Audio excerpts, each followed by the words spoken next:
Welcome to the Heavy Spoilers Show. I'm your host Paul, and in this video we're breaking down Gen V Season 2.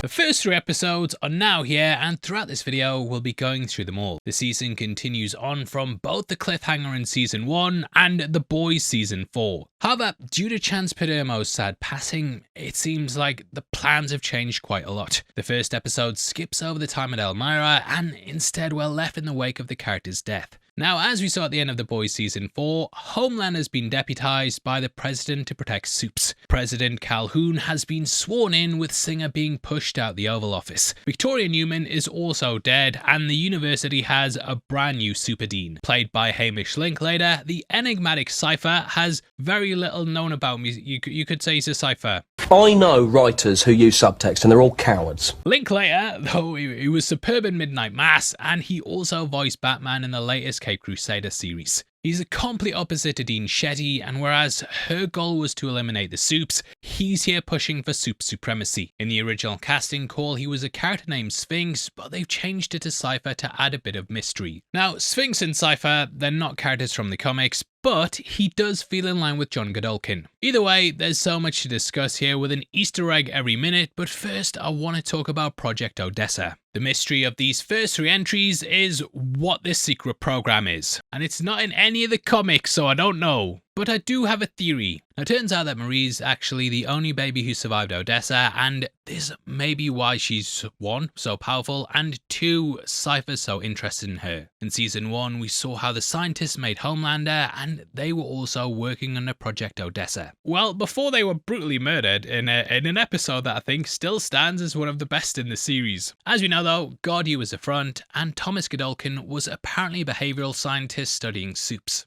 We begin the season with him in 1967 running to warn his colleagues that Vault Blue isn't safe. Things kick off, the Odessa project's a failure, and it all seemingly leads to their deaths. Now, I say seemingly as he passes out and they don't explicitly say that he's dead. Even his name badge says expiration indefinitely, which could be a clue. We also have the fact Odessa means wrath. I do wonder if Cipher's somehow connected to him and he's now bringing forth his wrath in the form of the project. I did even wonder, if he was burned in the fire and maybe kept alive and stable, just like how Stormfront was. Ethan Slater is playing the part, and I think he would be wasted as just an actor in the prologue. Yep, Thomas Godolkin is Ariana Grande's boyfriend, and you may recognise him from Wicked. He was also just a simple sponge. Now, 1967's a very interesting time, as this was just 2 years away from NASA putting a man up on the moon. If you believe they put a man up on the moon, that song.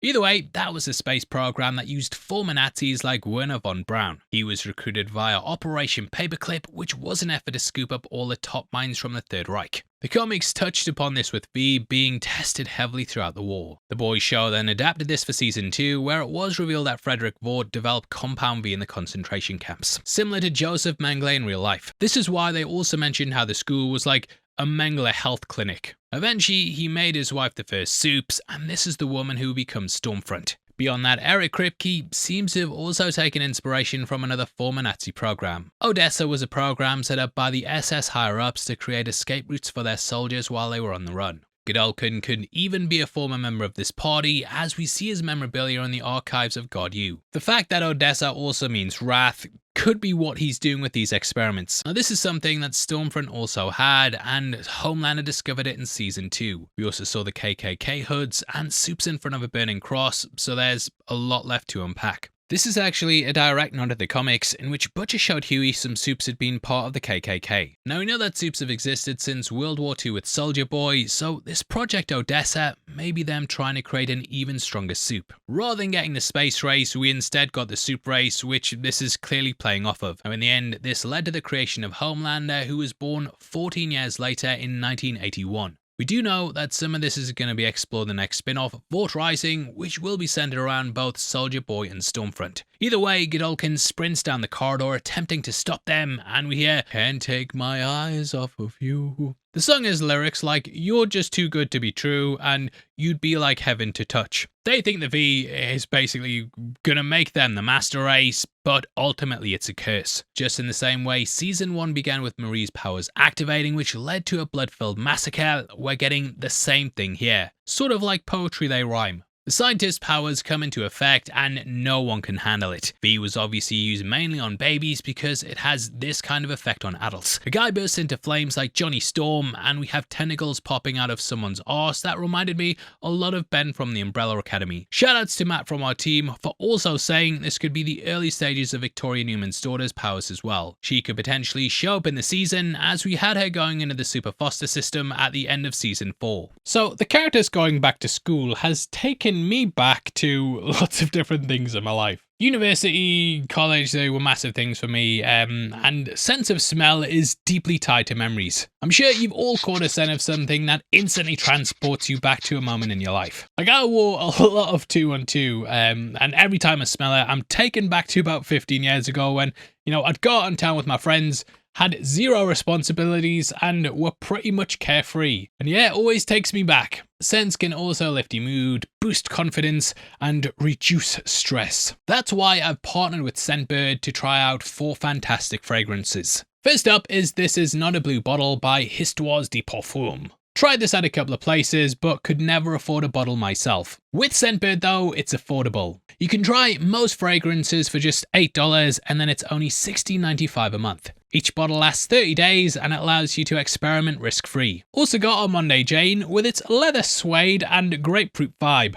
It's also Punk Star, which gets me pumped for a night out. And Black Magenta. Now, how do I know how these things smell? Well, that's because all ScentBird fragrances come with these detailed cards breaking down the ingredients and basically the notes, which makes it, super helpful. They're also packaged in these sleek compact cases with a lock to prevent spills. Comes in this handy pouch and is just perfect for traveling. ScentBird subscription's really flexible as well, so you can switch fragrances monthly and choose from over 700 options. The website even has a quiz and community of experts to guide you to your picks. Everyone loves smelling good. I know I go through aftershaves quite a lot myself, so yeah, ScentBird's perfect for me. And if you guys want to get in on it too, then check out the link in the description. We also have a code on screen right now where you get 55% off. It's an incredible deal, and all you have to do is scan the QR code on screen right now. Go there, use my link in the description, and you're going to get 55% off. Big thank you again to ScentBird for sponsoring the video. Now let's get into the rest of the breakdown.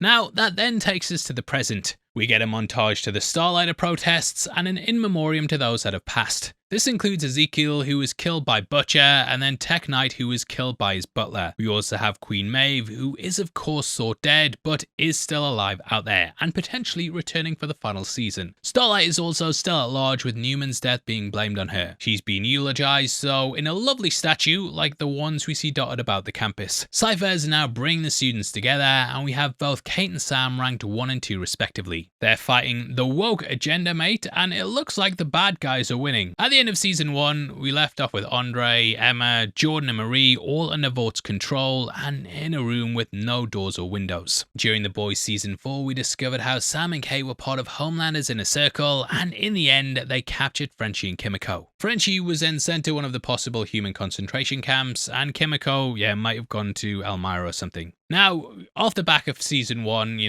I was expecting the wannabe heroes would be experimented on and then they'd somehow escape through the season. However, in March 2024, Chance Perdomo sadly died in a motorcycle crash. So the plans must have changed and our heroes are released after Kate does a deal. I do feel like this episode feels like they skipped over a lot of the character arcs, and it does feel like we might have even missed out a number of episodes and kind of just have to fill in what happened through sound effects and backstory, which I can imagine was really difficult for the creative team to handle because, they were in the middle of shooting. But this episode especially, it does feel like they're skipping over things, and basically they had a script, the tragedy happened, and then they had to kind of redo scenes quickly to make it make sense. But it does feel like something's missing beyond the actor. We then catch up with Jordan, who switches into his male form when the guards come in. No doubt as a self-defense measure. This feels like your typical concentration camp cell, and one that was the basis of the one in V for Vendetta. This shows us some of the inner workings of the Elmira Adult Rehabilitation Center. This is the same place that you're taken to if you're not adopted at Red River. It's basically a youth offenders, except Marie saw a student being taken there in season 1, and you get the feeling that a lot of the people haven't really offended. These prisons are based off stuff like the Raft and Bell Reef from Marvel and DC, and they're where people with powers go when Vought can't find any use for them. Now we learn that at some point, Andre died attempting to get everyone out. He found a waste pipe he could open, but after waiting to save his friends, the plan just went to crap. This led to him dying when attempting to open a steel door, and in-universe, this was him falling foul of the micro tears in his brain. That was revealed last season, and I do feel like the plan might have even been having his father die, and then Andre would deal with the grief. As they did say, they weren't changing much of the scripts. Due to him and his father having similar powers and conditions, they might have even given most of the role over to him. Seems like he's going to be joining the group, and yeah, I can see him kind of slotting into the actor's role. Either way, it was Marie's worst nightmare ending up there, which is why she strived so hard to get out of Red River. It's a very tense scene as Emma thinks they're being driven out to be executed, and the pair hold hands and look at each other like Woody and Buzz in Toy Story 3, which I'll never forget. However, they are just being re-enrolled into Godolkin University! Yay! I did wonder why there was no power dampening collars like we see in Marvel or DC, but having this happen all makes sense. Now, Kate has no idea about Andre's death, which is seemingly being kept secret from the outside world. Further highlights how little control Kate has, and that she's basically a puppet. Which is ironic considering what her powers are. Cipher isn't scared of her though, and being able to hurt her instantly makes him seem like a massive threat and a bit of a psychopath. She breaks down after seeing what happened in Jordan's mind, and Maddie Phillips is absolutely fantastic here. Marie is also missing after escaping, leaving her friends to rot in Elmira. There's no time to adjust though, and we then meet the head of student life in Stacy. Funnily enough, played by Stacey McGunnigy. Did I pronounce that right? Did I, Stacey? You hit me up if I didn't. She's kind of like on you, Ashley, though. We don't know what happened to her at the end of season 4, but we do know she took Compound V and then did a Hector Hammond. Stacey is a graduate of the class of 2013 and actually had her virginity taken by the Deep. Just like him, she has a weird body with a stinger on her butt. That's not me body shaming as well, mate. She actually has a stinger like a bee. She also produces honey later on and will die if this is used, just like a real bee. And I can see her possibly dying through it. She provides the PR for Emma and Jordan though, and this is complete with a no app statement. An absolute classic in this day and age. They're then forced to read these or be sent back to Elmira. Now, this is basically about how people will often give up control for comfort. Regimes run on this and promise security, which in turn gets people to give up their rights. We then see the parents on stage, and Emma's mother wastes no time in telling her what to do and saying her left side's her best side. Again, highlighting how little they care or how scared they are of this machine. Jordan's parents are there too, and they're no doubt not happy with him coming out as a transgender hero. Jordan's bigender was something they weren't thrilled with in season 1, and they basically wanted him to remain in sun mode. I wonder if the parents also faced some backlash after the kids were classed as traitors and publicly shamed. We saw on the news how Golden Boy's parents were harassed, so they must be super happy to have their kids on the good side of Vought. Because yeah, it can all go to hell if they're not. At the end of season 1, the Godolkin 4 were presented as just going on a murderous rampage, and they've basically been told, that's how you'll be remembered, or you can play along and we'll make you seem like the good guys. The whole thing's being presented as liberation, and it's basically a comment on how the media can manipulate and spin the story. It's presented as them saving the students from Shetty and her virus, and because of this, they get ranked 3 and 4, I think, judging by those banner things. It fits in where season 4 of The Boys was going though, with Homelander going on an anti-human crusade. Now, due to the actions of the extremist in Shetty, they've targeted everyone with the same brush. It's even leading to segregation, and we can see separate human entrances and identification. Just like the comics, Homelander sees himself and the other Supes as superior. In those, it was Herogasm where he brought everyone together to basically announce a coup. This was stalled for a bit, but Vought had Vic the V planted in the White House as a puppet. Homelander then killed him and then installed himself. They're obviously doing stuff differently as Vic's counterpart Victoria's dead, and Homelander seems to just be stepping directly in. The show has shown Homelander lead Vought and essentially be president in all but name, similar to how Adolf Hitler was appointed Chancellor by Hindenburg. Now, though Shetty's dead, we do know that Billy will be taking her mission to the next extreme and trying to wipe out every Supe in season 5. This in itself is the final act of the Boys comics. So yeah, they're clearly setting that up. Other things about the press conference are that the Guardians of Godolkin logo is also playing off the Guardians of the Galaxy one. Tensions are clearly flaring up though, and Jordan cracks Kate in the face. Does it female form though, so technically it's not problematic and you're not cancelled. I do feel though that Kate's trying to atone for her sins after killing Shetty and basically leading the uprising. She was kind of a victim in a way, in the sense that she was being used by the administration to control Golden Boy. In the end, she became one of Homelander's deputies and has since been rounding up Supes. It's also taken its toll on Sam, who has to seek help from Kate to basically numb the pain to the things he's done. Kate's power names that she's a pusher, and I do think there's a metaphor of her being a drug pusher that basically keeps him numb. We then get flashes of Cipher at Elmira and know he was clearly doing something sinister there. He mentions preparing the Supes for a brave new world, which is a turn of phrase, but it's also recently been used as a title for the latest Captain America film. Beyond that, it's also a quote from Shakespeare The Tempest and the name of a novel by Aldous Huxley. That's about humans born artificially and they're indoctrinated from birth. Similar to how Marie's parents had her through IVF and the Supes are raised to think they're special. He basically calls Starlight a race traitor and sort of plays up that the true Vault Blue are the supreme race. In the audience we learn how Sam's with Justine and this is the same girl who outed Emma's eating disorder and is basically a total snake. She even used Harper the Chameleon to get views and is basically just a social climber. Now beyond the separate gates we see the precautions the university's taken in the wake of the ending of season 1. We see the human entrance and exit a bit more later on and how they're treated through the eyes of a barista. Homelander's photos are everywhere as well with a slogan, "Make America Super Again," which you get that, mate, you get that subtext that. There's also Exceed Limits, which is fitting in with the new ethos of the school. What these show though is that it's not about equality and instead it's about Supes being superior.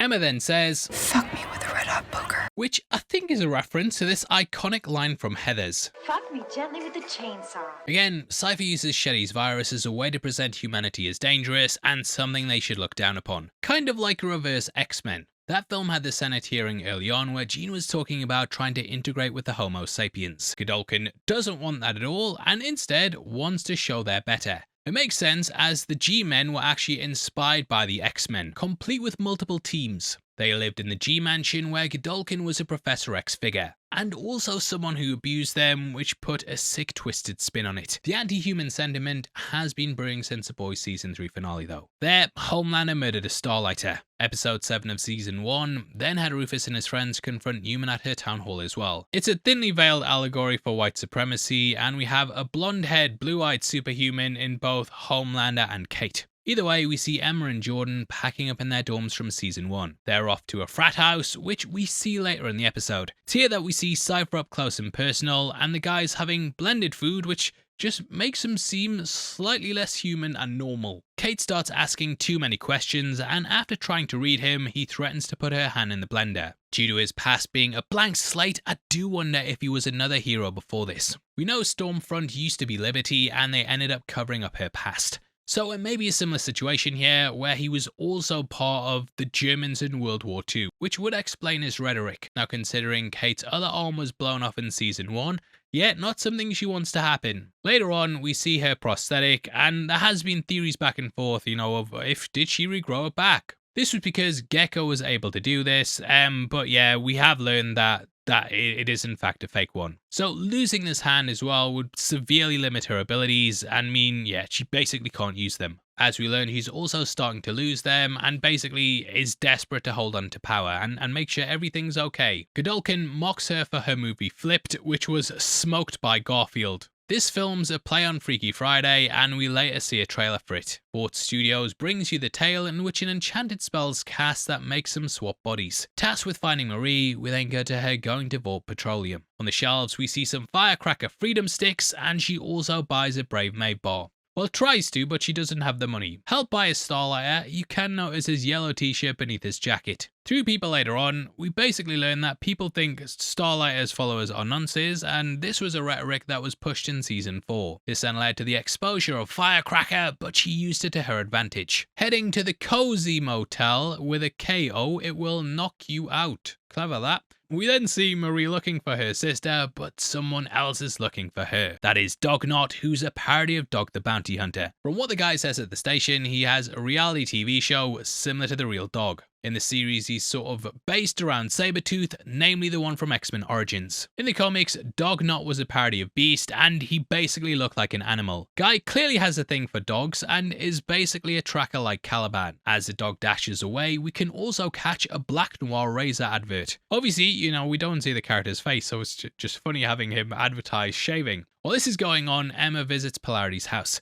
We see his movie posters, including an Area 51 parody, and he's clearly drowning his sorrows. Last season, he let the woods operate because he felt staying in line would protect him. All it's done, though, is lead to his son's death, and now he's got nothing to live for. However, in fighting for his memory, he'll be able to make sure he didn't die in vain. Later on, we see him open up his laptop, which just so happens to be on Supe Hub. Can't really show it, but there's a pixie girl there, which is playing off Angel in X-Men. A character like this appears in episode 2, who's a trad wife that I think this might be playing into. We also have a character with laser eyes and one with multiple arms like Shiva, or like the villainous Spiral from X-Men. Either way, we see Rufus giving a tour, and I do wonder if his dick's grown off after being blown off last time. We learn a bit more of Deep's past, and also see who was the House President from 2004 to 2008. The wig and the facial hair they have is absolutely hilarious and, yeah, just ridiculous. The party is the usual gross stuff that you expect to see from the boys, including a guy drinking through his arse. Jordan smacks him and he sprays it everywhere, and one of the girls says she's got pink eye, which is a little close to home. It's here that Emma sees Sam, and he's basically self-medicating his feelings through Kate. He's lost the girl he loves, and also realizes Andre's dead because of him. But he's made dull once more. It's Kate who has to live with the harsh reality. The reason Sam's also dating an airhead like Justine is because he doesn't have to feel or think. This sends Emma off the deep end, and she then shrinks down. She too numbs the pain wearing that hula girl costume. While this is going on, Starlight recruits Marie and basically wants her to go back to school. As an insider, she'll be able to report on what's going on and potentially stop Homelander from the inside. The Starlighters clearly tipped her off, and doing the right thing there showed her true character. Starlighter says she's a hero, which is an opposite of the constant message she's been fed. Rejoining the party, we then meet the guy who did Jacob Elordi's lines while acting against Sydney Sweeney. Turns out they're developing Saltburn 2, which is called Saltburned. Elordi, of course, also starred opposite Sweeney in Euphoria, and it's kind of like a school drama, which, yeah, this sort of show is, if we're reaching. Realizing Marie's out there, I love the way we follow her running about the party to Jordan. Jumping to her eating pizza, she's now back to regular size. Because if she eats, she fills up. They're clever, that, and a bit of consistency there. Meeting with Marie, they then explain Andre's made a break because Marie showed there's a way out. Kate arrives and Marie ends up smashing her like the like button when she learns she saw Starlight. Now it does appear like Marie even tries to heal her. I do wonder if this is part of her abilities that she hasn't tapped into yet. This could potentially even be used on someone like Godolkin if he is indeed still alive. Instead of helping though, they leave Kate in a pool of blood, and that ends the episode on quite a divisive way. Episode 2 opens with Marie performing the most awkward social media video since our channel got announced. See what I mean? It's awkward. She aims to explain where she went and puts it all down to mental health. It's poorly acted, and the phone thing feels a lot like the opening of Justice League and also Spider-Man Homecoming. The Boys has of course played up the corporate fakeness when it comes to pride and self-care, and even stuff like the Imagine video. It's all just narcissists feeding their own ego and making it seem like they're on the right side of history. They're not really interested in doing that in real life though, and it's purely just about public opinion. She's forcing Vort's hand here though by using therapy speak and talking about her trauma. Marie calls it vapid,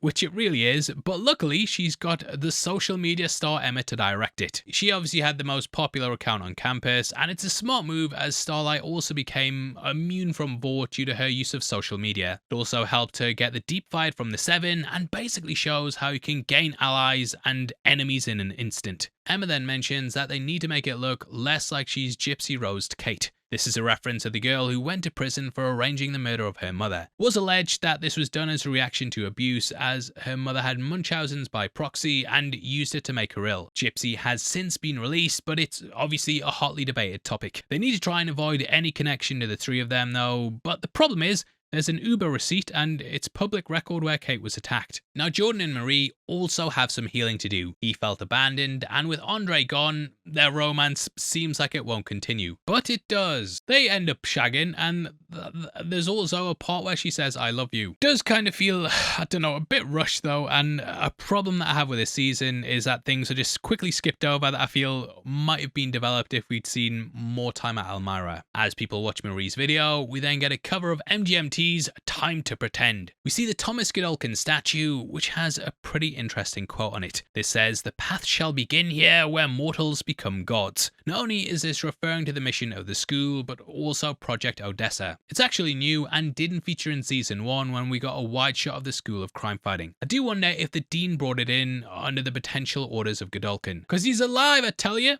In the comments, I also spotted someone saying, "Go girl, give us nothing." This is a reference to the infamous Dua Lipa comment. Keep an eye on her follower or viewer count as well, as at the moment it's 134,000, but later on it balloons up to almost 500,000. We then catch up with Translucent Son Maverick. He was the RA last season and a total pervert like his father. They really missed a trick of just showing the floating turd. I wanted to see the floating turd drop into the water. You missed a trick, or maybe I'm the sick one. We then see Harper watch the video with her friends, who we later learns a secret Starlighter. One's holding a Jitterbeans coffee cup, which is a coffee chain in the comics that's been featured in the show as well. Marie then quotes author and podcaster Brené Brown. We see Rufus, who's eating Whataburger, which is a play on Whataburger, and he's no doubt worried about Marie, but mate, she's already blown your dick off.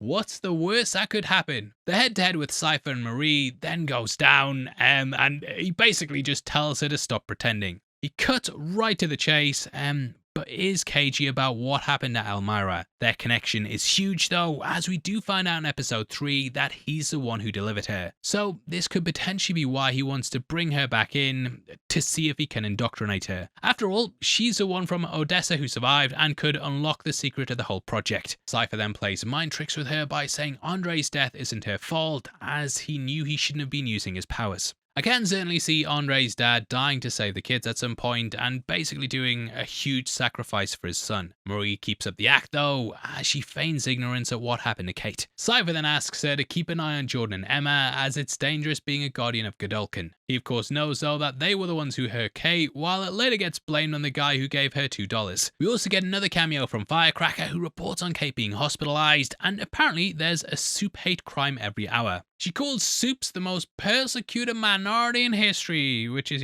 clearly playing off a certain current political language. It of course wasn't a hate crime, but VNN's using it as a way to play the victim. Because of this though, you do wonder if some of the other attacks were carried out by Supes, and they basically use statistics to push the narrative. Did wonder if they were going to go like Juicy Smollett with it, but yeah, so far they haven't touched upon that yet. Emma then suggests finishing the job with a finger across her throat, reminding me a lot of this moment in Endgame. Why don't we just find baby Thanos, and... Emma for me was one of the best characters in season 1, and she's given a lot more screen time this season. Jordan then wonders why they aren't dead or locked up if the dean knows. Well, not only is their fame a shield, but Marie's very, very important to whatever Project Odessa is. So he can't kill her or make her disappear, and if he murdered her friends, she'd probably turn against him. You get more bees with honey than vinegar, they say. I actually think that's why he got Kate to bring them in, so she'd see the school as being more welcoming, because look at accepting my friends back. We then cut to Kate as she's in a coma at the hospital. We see her brain scans as Sam comes in, and this shows that her powers are getting severely weakened. She manages to talk via a nurse, showing that while she's bedridden, her mind's still working. The nurse's eyes then bleed, just like when Kate would overdo it in season 1. This actually shows the toll that being a conduit can take on a normal human. It reminds me a lot of when Huey's dad woke up from his coma after the Compound B injection. He couldn't control his powers, which led to a few deaths. She then goes on a murderous rampage, and it highlights how the humans are actually the ones in danger, not the Supes. It also shows how powerful she is, as she can enter someone's head, which is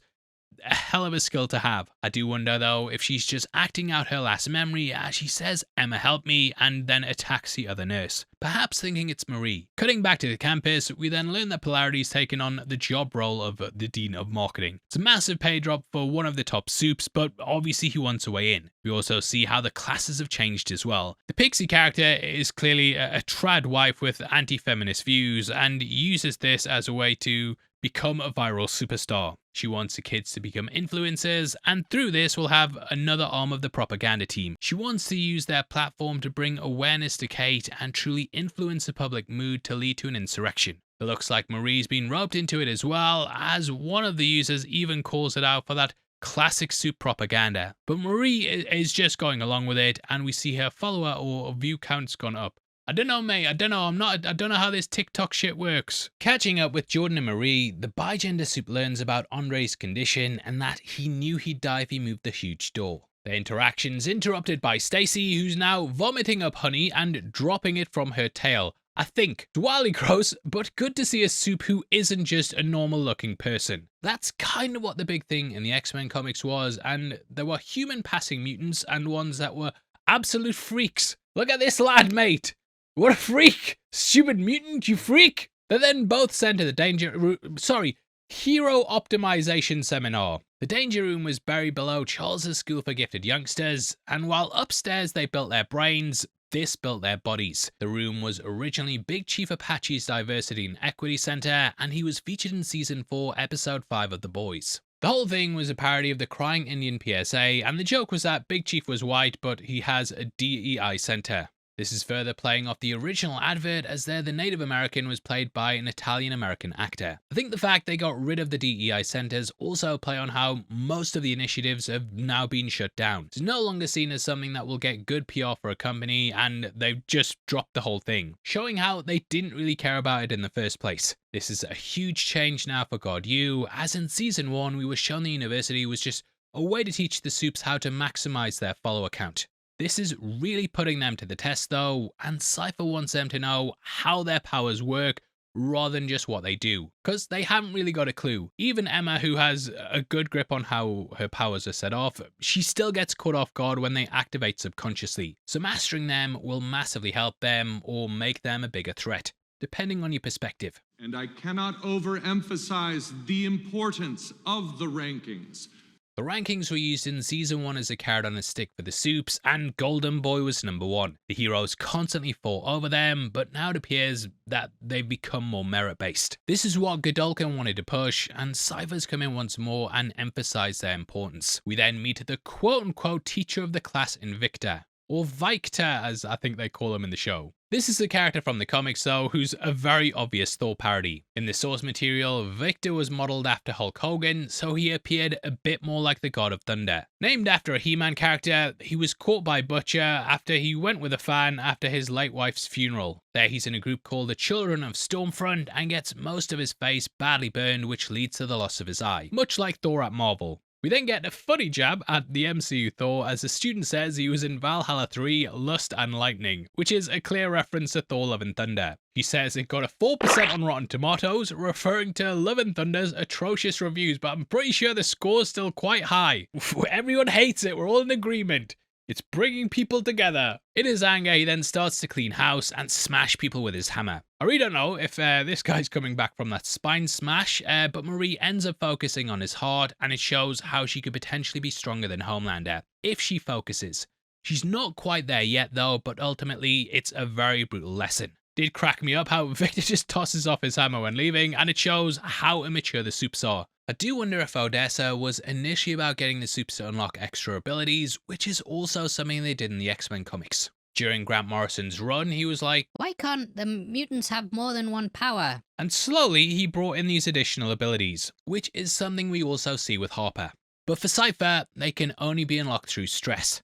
It reminds me of Deadpool, where Wade's mutant gene was activated by suffocating him, so their powers may become more powerful as part of a fight or flight response. I do feel like Marie's power will be the ability to heal, and it'll make up for her failing Kate. Now in the end, Marie and Jordan can stay, while the BTS fan Lisa is transferred to performing arts. What she should do to make good though is maybe get some great t-shirts at the merch store below. There we have our Me and the Boys shirt and a whole host of other things like our stuff for Alien Earth and also Peacemaker. Marie should know, yeah, if you buy 3, you get 20% off, and it all helps videos like this get made. Going to jitters, we see how the Starlighters are basically called Antifa. We later see this barista's personal experience on the campus and totally get why she's living in fear of being called a Starlighter. Ogled at by the X-ray-eyed security guard and threatened by an acid-spitting Supes, I feel like she's going to become a symbol for the humans' resistance. They talk about Rufus's dick, and I do wonder if they're making him involuntary celibate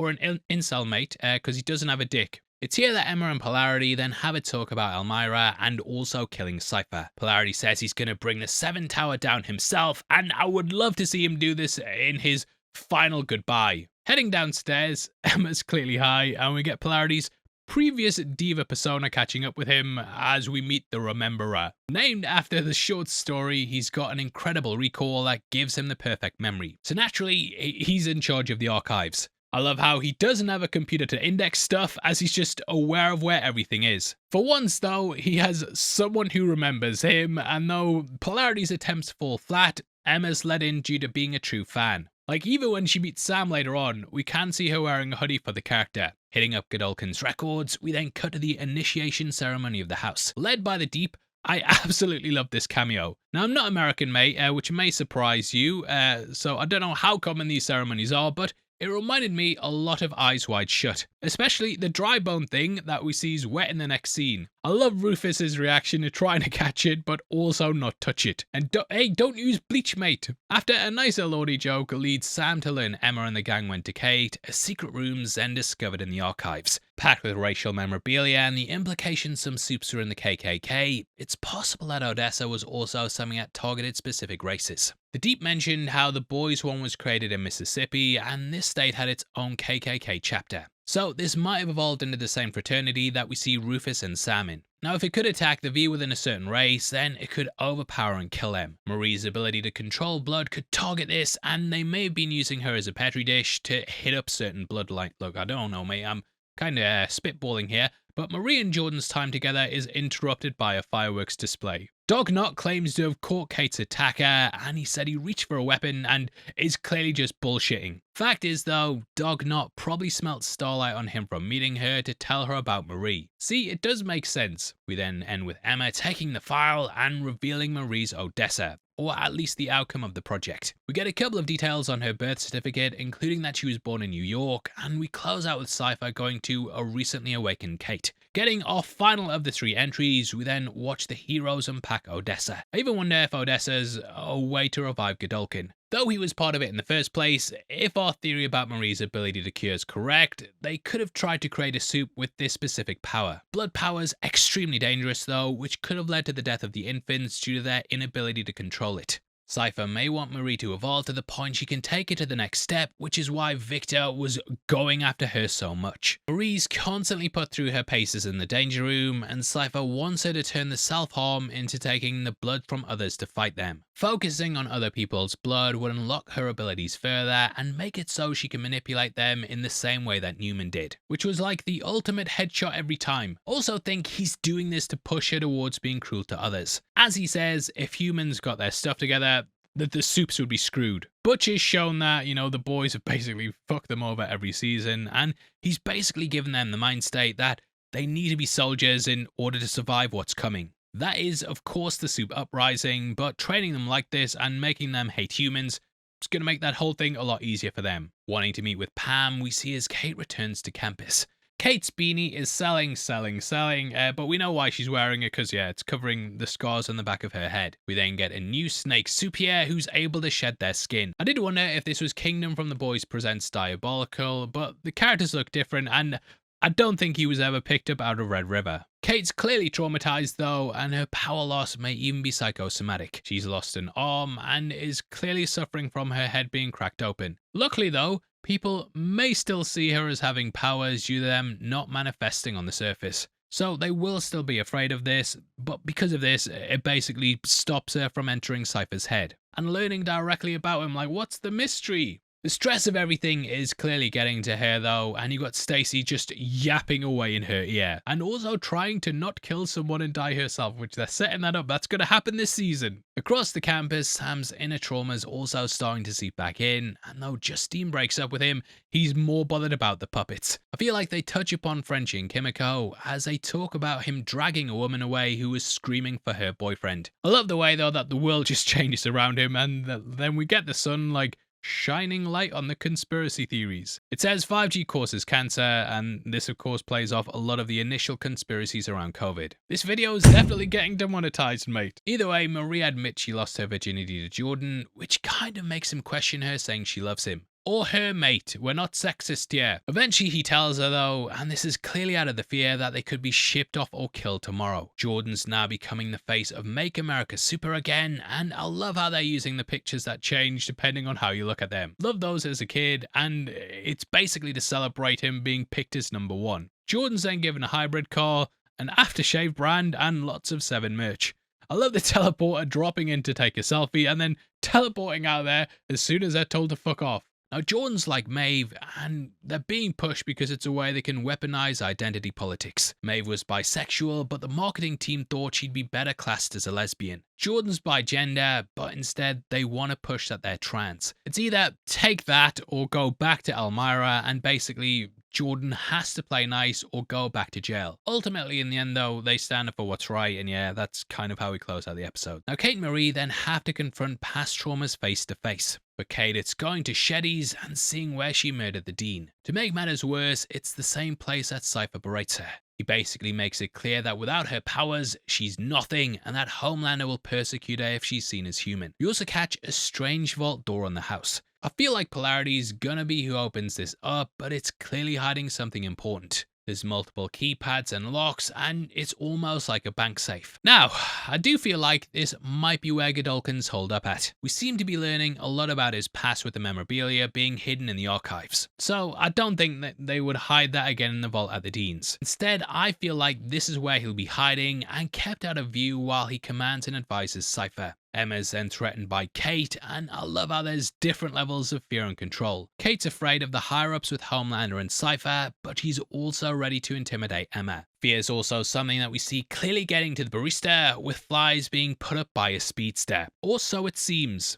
This is someone who can instead take the powers of someone else, which is teased out when they absorb and use the fire powers on Emma. Revealed to be Harper, she's actually a weapon that could learn more about Cipher. I feel like due to them not knowing what Cipher's powers are yet, that she could touch him and then discover the truth. In the end, she's also more than just a girl with a Nightcrawler tail, and this highlights other abilities can be unlocked. Marie then has an exchange with Pam that feels like a reflection of Kate and Cipher's. Both have been shut out and left emotionally isolated without the parental guardian guidance that they've needed. As bad as Shetty was, she was still a motherly figure to Kate, but now she's missing that. She discovers that Annabeth was born without a procedure, but brought back the IVF with Marie. It's here that she then learns about Cipher and his surname Dr. Gould. Tying back to the brother or son or relation theory, then I do wonder if that's a pseudonym playing off Godolkin. Like I said, he may even be his son, but the fact that we had Dr. Godolkin, Dr. Gould, they wore lab coats,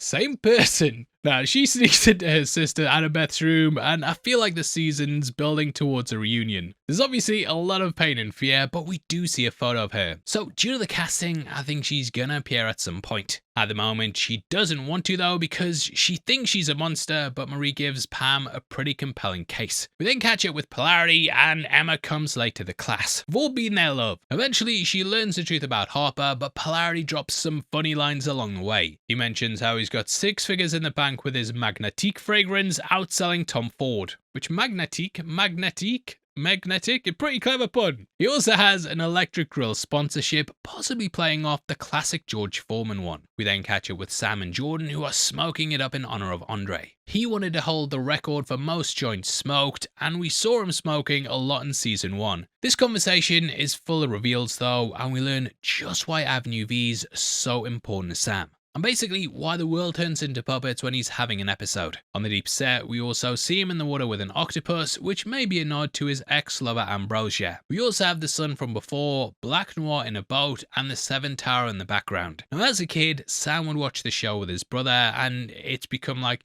a safe space memory for him. It comes from a time from before he was in the woods and when they could just be kids and enjoy Saturday morning TV. I think in general, all the characters are just after a normal life. Ever since being injected with V, they've had their world turned upside down. Jordan just wanted accepting parents and Marie just wants to be back with her sister. His coping mechanism is to talk to his brother in his head, which I'm sure at some point, a lot of us have done when we've lost loved ones. On Vault Plus, we can also see the episode of the show from season 1 as the main image. That had the deep talk about his gills, and this is in the Vought Kids network. Episode 8's also the episode with Ryan that had the Puppet 7 singing, "See something, say something." This is just a heartfelt moment where they even talk about playing Madden, which does make me wonder, are the Supes allowed in the NFL? And if they're not, is that why they're playing Madden?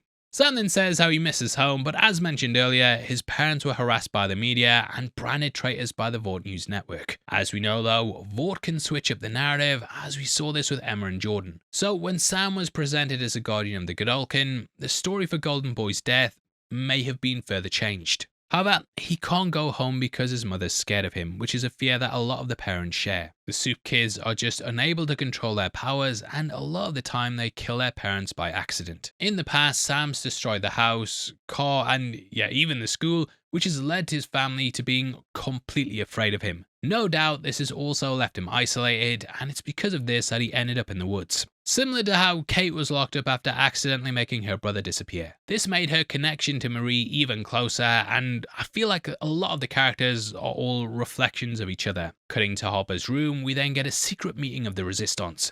Vive la Resistance! In the room, we can see the Tao posters indicating that Harper's part of that sorority. Tao. It's just like how Rufus was part of a fraternity, and we have basically the Starlighters in one side in the sororities, and then the Homelanders in the fraternities. The Greek college system is of course a huge thing in America though, with them having multiple different chapters. She also has the Wonder Woman inspired Queen Maeve movie poster, along with a Dawn of the 7-1. Her roommate Ali mentions how Emma used to be Little Cricket, which refers to her YouTube channel. However, she's been demonetized just like me, and this was presumably after her arrest and imprisonment. We have heard how YouTube will just, demonetize and delete controversial figures' channels, and that's something that clearly happened with her. The Homelander's plan was to spray fascist on the Homelander statue. This was in that acid yellow paint, so it was hard to get off, and basically she's been putting up flyers and causing a muck. Causing a muck? Either way, Emma's really unimpressed by their plans,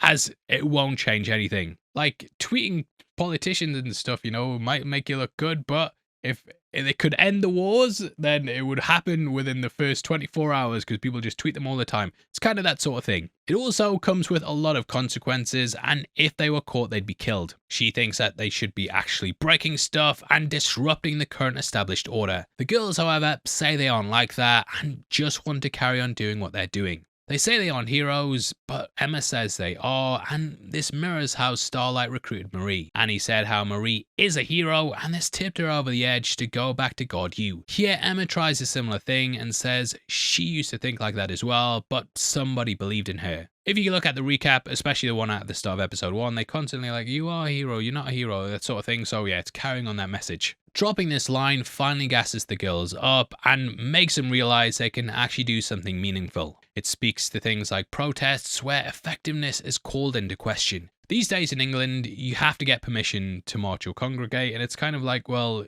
if you have to get permission from the government to protest the government, what's the point? A lot of countries are also cracking down on protests they dislike and refusing the right to march. So the show very much got its finger on the pulse. Cutting to Thomas Godolkin Day, we then see the banners being put up along with our first look at Jordan's costume. This is styled to be male on one side and female on the other, with a shoulder showing on the female side and also a long red glove. The male poster is also blue, with the female one being pink, showing how they're just going with a surface level understanding. We also have ones for Soldier Boy, Lamplighter, Maeve and the Crimson Countess. These are all people that were used by Vought and then eventually ostracized. Although it's for the 60th anniversary since the school opened, I think Godolkin getting a day like this is very, very telling. Again, it's an ego thing like the statue going up and could highlight Cipher's connection to the character. The celebration's extremely lavish and over the top, and basically him getting the praise that he thinks Godolkin didn't get. Starts off as a fantastic event that clearly weighs on Jordan because they know they're just playing into the identity politics. Eventually, the truth comes out about the Starlighter and what happened with Kate. It's a massive cliffhanger, especially because Jordan's the new number one. They can't really, just come in and put a black bag over the head because it would be so obvious exactly what's happened. So instead, I feel like they're gonna put pressure on those around Jordan and potentially use them as tools of manipulation. Having just told Marie the whole love thing, yeah, definitely feels like it's put a target on her back. So yeah, they leave things on quite a big cliffhanger, and we will of course be back next week to talk about it, so hope to see you then. Please drop a like on the video as well, and also leave a comment with all your thoughts below. If you want to follow us on Instagram and keep up to date with what we're doing, then make sure you follow us at Heavy Spoilers. Big thank you again to ScentBird for sponsoring the video. It's an incredible deal, and all you have to do is scan the QR code on screen right now. Go there, use my link in the description, and you're going to get 55% off. Did you know as well that members of the channel also get early access to videos? It makes a massive difference to us. It costs just 99 cents a month, and basically means that we can keep just making videos and having a great laugh while doing it. I get loads of white t-shirts every week because of you guys. Thank you, mate. No, but huge thank you to everyone who does that. And if you want something else to watch, we've got a breakdown on screen right now. That is Alien Earth, which is another series that we're going through, and huge thank you for watching this far. With out of the way, I've been your host Paul, you've been the best, and I'll see you next time. Take care, peace.